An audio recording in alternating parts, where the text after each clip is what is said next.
मलाई अब टाढा जान नदेऊ मलाई अब टाढा यो हावा यो लहर यो सास तिमीलाई यो धरती यो आकाश रमझम तिमीलाई तर तिम्रो नाम के हो रेलीमाई रेलीमाई रेलीमाई लौरिँदैको रेलीमाई रेलीमाई मिले हो तुम हमको बड़े नसीबों से चुराया है मैंने किस्मत की लकीरों से चिट्ठी आएन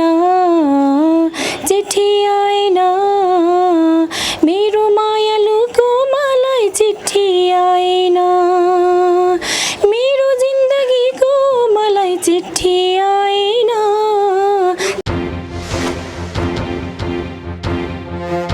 डेली अनलाइन मिडिया तपाईको हरेक पलको साथी। स्वागत छ हजुरलाई। धन्यवाद। हजुरको शुभ नाम?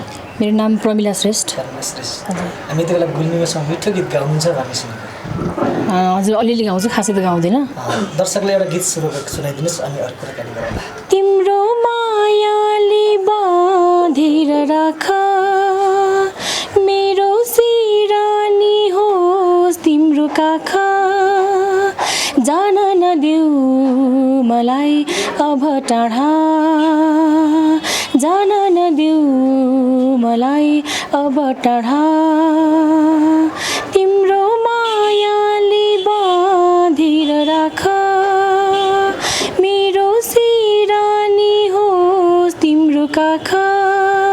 धन्यवाद। मिठो गीत गाउनु कहिलेदेखि गीत गाउन सुरु गर्नुभयो?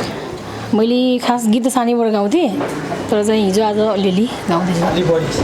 अहिले यति बेलासम्म तपाईँले कुनै गीतहरू रेकर्डिङ गर्नुभयो या गर्नुभएको छैन? मैले चाहिँ गरेछु एउटा भिडियो। हजुर एउटा गर्नुभयो। आफ्नै स्वरमा गाउनुभएको छ? मेरो स्वर हो अनि मसँग चाहिँ पवन दाईले चाहिँ गाउनुभएको मेल भोइस चाहिँ मैले चाहिँ लिप्सिङ मात्रै गरेको गीत गाएको। तपाईँले जस्तै रेकर्डिङ भोइस चाहिँ छ कि छैन भनेको हुन्छ? रेकर्डिङ चाहिँ छैन। अहिलेसम्म स्टुडियोमा गीत गाउनुभएको छैन। किन यति राम्रो स्वर हुँदा नि किन चाहिँ अहिले आर्ट गर्नु भएन? मैले त त्यस्तो माहौल नपाएर होइन। ट्राई चाहिँ मैले धेरै गरेको। म चाहिँ नेपाल आइडल पनि गएको होइन। सिजन 1मा सिजन 2मा पनि गएँ। सेकेन्ड राउन्डसम्म सेलेक्ट भएँ, त्यहाँबाट चाहिँ थर्डमा चाहिँ फालिदिएको। सेकेन्ड राउन्डसम्म चाहिँ हजुर। अवसर पाइनँ भन्ने जस्तो कुरा गर्नुभयो तपाईँले? त्यस्तो खालको स्टेज पाएन मैले।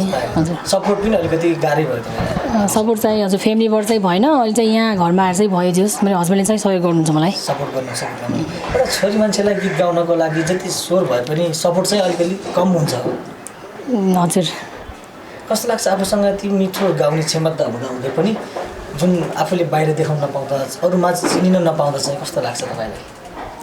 नराम्रो लाग्छ। म यति प्रतिभा हुँदाहुँदै पनि मैले देखाउन पाउँदिनँ होइन।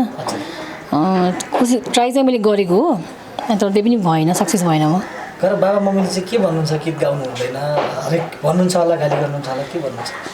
त्यस्तो मेरो फ्यामिलीमा पनि त्यस्तो इन्भाइरोमेन्ट थिएन गीत गाउने। मन चाहिँ पर्थेन, त्यही पनि म आफै जिद्दी गरेर चाहिँ जान्थेँ कि गीत गाउन भनेर। कहिलेकाहीँ तपाईँले स्टेजमा गीत गाएको घरको फ्यामिलीले सुन्नुभएको छ? त्यो बेला महोत्सव भन्छन् सुन्नुभएको छ। एउटा कन्सर्टमा चाहिँ गीत गाएको थिएँ मैले। के भन्नुभयो त्यति बेला घरमा गएर बेलुका चाहिँ? के पनि राम्रो थियो भन्नुभयो, के पनि भन्नु भएन। जस्तो सपोर्ट भएको भए चाहिँ तपाईँ यति बेला राम्रो नाम चिन्न सकिन्छ जस्तो लाग्छ मलाई। यति राम्रो भोइस छ तपाईँको, मिठो छ।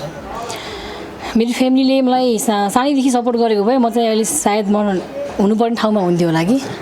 अहिले चाहिँ अब पनि केही हुन्छ होला? तपाईँको हस्बेन्डले धेरै सपोर्ट गर्नुभएको रहेछ। उहाँले चाहिँ हजुर धेरै गर्नुहुन्छ। विवाहित मान्छे पनि तपाईँले हस्बेन्डले सपोर्ट गर्नु कलालाई नमारेर गाउँ भन्नु चाहिँ एउटा राम्रो पक्ष हो जस्तो लाग्छ हामीलाई। हजुर। यति बेला तपाईँको आफ्नो हस्बेन्डलाई सम्झेर चाहिँ एउटा मिठो गीत गाइदिनुहोस् न, दर्शकले पनि एकदम सानो हुन्छ यति बेला। उहाँलाई मनपर्ने गीत छ एउटा होइन, के अरे जहाँ छन् बुद्धका आँखा भन्ने गीत छ होइन। मैले गाएको चाहिँ उहाँलाई धेरै मनपर्छ। मैले चाहिँ त्यो गीत गाइदिन्छु। जहाँ छन् बुद्धका आँखा स्निग्ध शान्त र सुन्दर, त्यहाँ छ शान्तिको क्षेत्र मेरो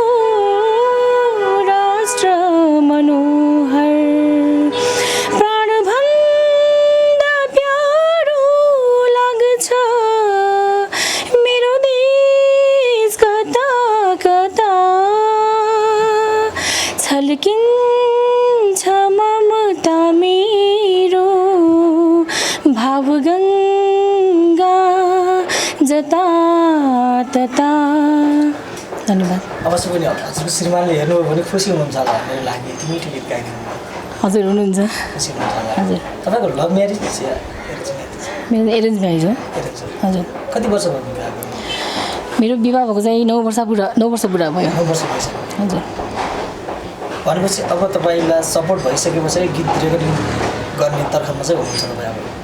त्यस्तो चान्स पायो भने चाहिँ गर्ने। चान्स पाउनु त्यो मिठो स्वर छ। मलाई नि अलिकति कौतुक लाग्यो। यति राम्रो स्वर हुँदाहुँदै पनि पछाडि पर्नुभएछ अहिलेसम्म गीतहरू। धेरै मान्छेहरू अहिले स्वर नहुँदै पनि धेरै अगाडि आएको देखिन्छ, तर वास्तविक स्वर हुने मान्छे चाहिँ पछाडि परेको देखिन्छ। हजुर। यो चाहिँ किन होला जस्तो लाग्छ तपाईँलाई? तपाईँको एउटा समस्या त भइहाल्नु हो। हजुर, घरमा त्यस्तो खालको माहौल पनि हुनुपर्छ होइन। अब मेरो मम्मी बुवाले चाहिँ त्यस्तो गीत गाएको यताउता भएको चाहिँ मन पराउनु हुन्थेन, त्यही भएर पनि जान पाएन म होइन। अनि हाम्रो छिमेकीमा एउटा दाइ हुनुहुन्छ पवन दाइ भन्ने, उहाँले चाहिँ मलाई हेल्प गरेर मलाई गीत गाउन आऊ भनेर चाहिँ म उहाँसँग गएर एउटा भिडियो चाहिँ बनाएको होइन, र राम्रो पनि भयो। कस्तो प्रतिक्रिया पाउनुभयो दर्शकबाट? सबै राम्रो भन्नुभएको थियो होइन, तर चाहिँ नि हाम्रो अहिले चाहिँ त्यो युट्युबमा चाहिँ बन्द भएको छ होइन, फिडब्याक मागेर, तर जे होस् राम्रो भयो। त्यो जस तपाईँको त स्वर सुनिसके पछाडि तपाईँको धेरै दर्शकले मन पराउनु भयो अनि अझै धेरै भिडियोको चाहिँ अपेक्षा गर्नुभएको थियो। तर त्यस पछाडि चाहिँ मैले गीत गाउन पाएको छैन अझै। दर्शकको इच्छालाई चाहिँ अब कहिले पुरा गर्नुहुन्छ तपाईँले?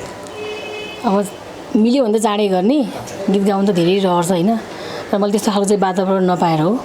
तपाईँलाई नेपाली गीतहरूमा जस्तै लोक आधुनिक क्लासिक कस्तो गीतहरू बढी मनपर्छ? बढी कुन गाउनुहुन्छ तपाईँले? मलाई त्यो आधुनिक नै मनपर्छ। मलाई धेरै आधुनिक गीत बढी सुन्नुहुन्छ, बढी गाउनुहुन्छ? हजुर। एउटा यति बेला आधुनिक गीत सुनाउनु पर्यो कुन सुनाउनुहुन्छ? मैले आधुनिक गीत चाहिँ हो होइन, तर हामीले चाहिँ यसलाई रिमेक गराएर चाहिँ अलि मोडल टाइपको बनाएको छौँ होइन। मैले चाहिँ त्यही गीत गाउँछु है त। त्यो चाहिँ मेरो भिडियो गीत पनि हो। यो हावा यो लहर यो सास तिमीलाई, यो धरती यो आकाश रमझम तिमीलाई, तर तिम्रो नाम के हो? रेलीमाई रेलीमाई रेलीमाई, लाउरे दाइको रेलीमाई रेलीमाई, रेलीमाई रेलीमाई रेलीमाई, लाउरे दाइको रेलीमाई रेलीमाई। मिठो गीत। तपाईँको जुन गीत सुने पनि सुनिरहनु मन लाग्छ, मिठो गाउनुहुन्छ। म आफै अघि नै भनिसकेँ, अचम्म परिसकेँ। यति राम्रो गीत हो, गाउँदै पनि पछाडि पर्नुभयो जस्तो लाग्यो मलाई पनि। अब धेरै दर्शकले तपाईँको अन्तर्वार्ता हेरिसकेपछि मन पराउनु पनि छ होला अनि हौसला अझ बढ्छ तपाईँले? हजुर, आशा छ मन पराएर होइन मलाई चाहिँ जो चान्स दिनुहुनेछ भनेर होप गरेको छु मैले होइन। अहिले चाहिँ तपाईँले तम्घासमा के गर्नुहुन्छ? मैले चाहिँ अहिले खासै केही पनि गरेको छैन। अहिले चाहिँ एफएममा चाहिँ साङ्गीतिक कार्यक्रम चलाऊ भनेर आएको होइन, अनि त्यसको लागि चाहिँ मैले ट्रेनिङ लिइरहेको छु यहाँ अहिले। सकेसम्म छिट्टै रेसुङ्गा टेलिभिजनमा चाहिँ साङ्गीतिक कार्यक्रम चलाउँछु होला। अरू चाहिँ खासै केही पनि गर्दैन। दर्शकले तपाईँलाई टेलिभिजनबाट पनि देख्न सक्नुहुन्छ? हजुर, त्यहाँबाट पनि भोइस सुन्न सक्नुहुन्छ? हजुर, सकेसम्म छिट्टै। हजुर। कति समय लाग्ला जस्तो लाग्छ? अब समय त धेरै भनेको त्यही 1 महिना 2 महिना त लाग्छ होला होइन। म खासै यसको बारेमा अनुभव पनि थिएन होइन, यहीँ आएर मैले चाहिँ सिक्ने हो, सिकेर चाहिँ त्यहाँ चलाउने हो कार्यक्रम, त्यो चाहिँ मलाई टाइम लाग्छ होला 1-2 महिना। जस्तो तपाईँलाई अवसर चाहिँ कसले प्रदान गर्नुहुन्छ? मलाई यो अवसर चाहिँ नि नवराज भुषाल दाइले दिनुभएको होइन। उहाँले चाहिँ मेरो हस्बेन्डसँग कुरा गर्नुभएको थियो, अनि मेरो हस्बेन्डले चाहिँ त्यहाँ जाऊ काम गर्न भनेर भन्नुभयो, अनि त्यही भएर चाहिँ म काम गर्न आएको यहाँ। कहाँ हुनुहुन्छ तपाईँ? मेरो हस्बेन्ड चाहिँ घरमै हुनुहुन्छ। घरमा भन्नाले यहीँ तम्घासमै हुनुहुन्छ। हजुर। भनेपछि तपाईँको यो फिल्ममा तपाईँलाई धेरै साथ र सपोर्ट छ तपाईँको हस्बेन्ड? एकदम धेरै। मेरो यो मात्रै फिल्ममा नभएर अन्त जहाँ जान्छु भने पनि चाहिँ उहाँको चाहिँ नाइ भन्नुहुन्न, सबै मान्नुहुन्छ कुराहरू। जस्तो तपाईँले यस्तो राम्रो श्रीमान पाउनुभएको छ जुन हरेक कुरामा साथ सपोर्ट गर्ने। धेरैकोमा यो हुँदैन, जस्तै तपाईँको घरमा बुवा मम्मीले सपोर्ट गर्ने भएन तर श्रीमानले गर्ने। हजुर। कति मान्छेहरू हुनुहुन्छ कि बुवा मम्मीले सपोर्ट नगर्ने, श्रीमानले सपोर्ट नगर्ने, प्रतिभा चाहिँ हुँदाहुँदै पनि। उहाँहरू जस्तोलाई चाहिँ के भन्न चाहनुहुन्छ? त्यही अब आफूमा खुबी ट्यालेन्ट छ भने चाहिँ के अरे काम गर्न चाहिँ दिनु छैन, प्रतिभा चाहिँ लुकाउनु हुँदैन, अघि बढाउन दिनुपर्छ।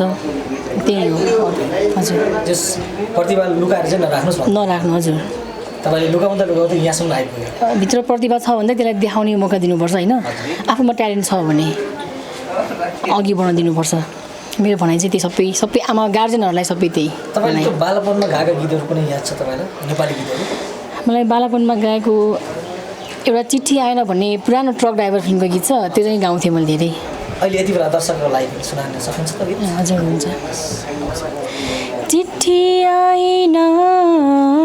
चिठी आएन मेरो मायालुको मलाई चिठी आएन मेरो जिन्दगीको मलाई चिठी आएन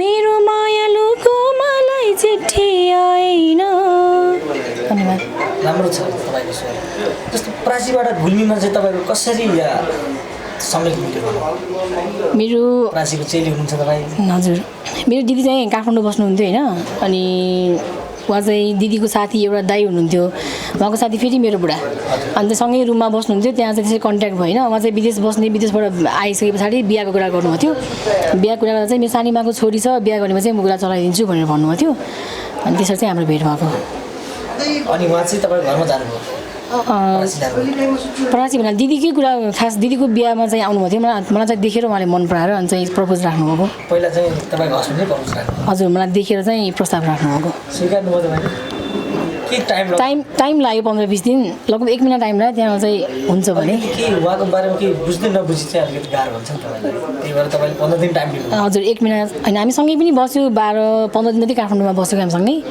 अनि त्यतिखेर चाहिँ उहाँलाई जान्ने मौका पाएँ जो राम्रो हुनुहुन्थ्यो होइन सबै अलि हेल्पफुल काइन्ड हार्टेड हुनुहुन्थ्यो धेरै कुरा बुझेर मात्रै हजुर हजुर अझै पनि त्यस्तै नै हुनुहुन्छ माया गर्नुहुन्छ धेरै खुसी लाग्छ तपाईँलाई हजुर खुसी छु समयले जुरेको जस्तो लाग्छ तपाईँको हजुर एकदम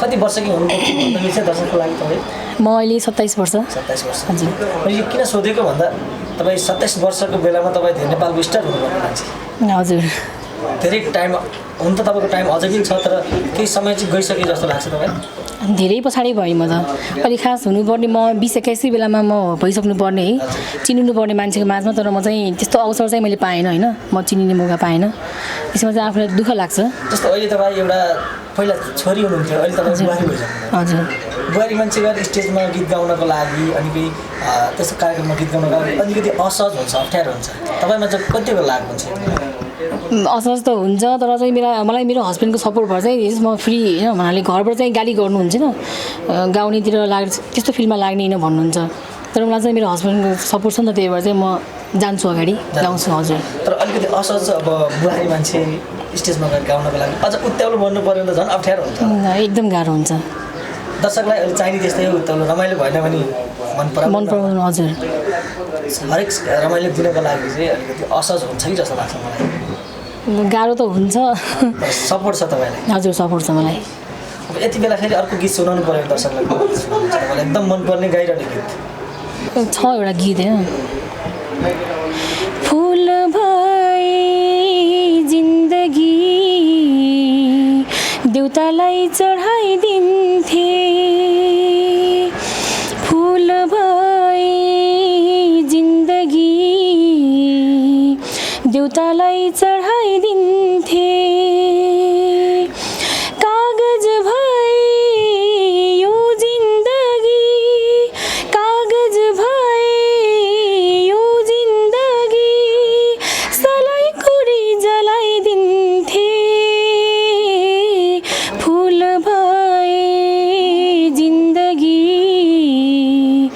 देउतालाई चढाइदिन्थे जस्तो तपाईँ आधुनिक गीत हिन्दी गीत पनि गाउँछु भन्नुभयो ट्राई गरेर हजुर धेरै गाउँछु भन्नुभयो यति बेला दर्शकको लागि एउटा हिन्दी गीत सुनाइदिनुहुन्छ अलिक थोरै सुनाइदिनु म चाहिँ नेहा कक्करको फ्यान है धेरै नेहा कक्करकै गीत गाउँछु मैले एउटा मिले हो तुम हमको बड़े नसीबों से चुराया है मैंने किस्मत की लकीरों से मिले हो तुम हमको बड़े नसीबों है मैंने किस्मत की लकीरों से, तेरी मोहब्बत से सांसें मिली है, सदा रहना दिल में करीब होके, मिले हो तुम हमको बड़े नसीबों से, चुराया है मैंने किस्मत की लकीरों से। यति बेला तपाईँलाई हेर्ने धेरै दर्शक देश विदेशमा रहने दर्शकको लागि चाहिँ के भन्न चाहनुहुन्छ? त्यस्तो केही भन्दैन है। अब आफूमा प्रतिभा छ भने चाहिँ सबैलाई चान्स दिनुहोस् गाउन होइन। उहाँहरूको गीत पनि सुनिदिनुहोस् अनि मन पराइदिनुहोस्, त्यही हो। नेपाली गीत सङ्गीतलाई माया गर्नुहोस्। हजुर, नेपाली गीत सङ्गीतलाई माया गर्नुहोस्। बस तपाईँ व्यस्तता हुँदाहुँदै पनि हामीलाई समय दिनुभयो, तपाईँलाई धेरै धन्यवाद। आगामी दिनमा तपाईँको प्रतिभाहरू हामी सुन्न पाऊँ र यसै गरी फेरि अर्को अन्तर्वार्ता पनि लिन पाऊँ, तपाईँको गीत गाएको हामी पनि सुन्न पाऊँ। धन्यवाद। हस् त, धन्यवाद।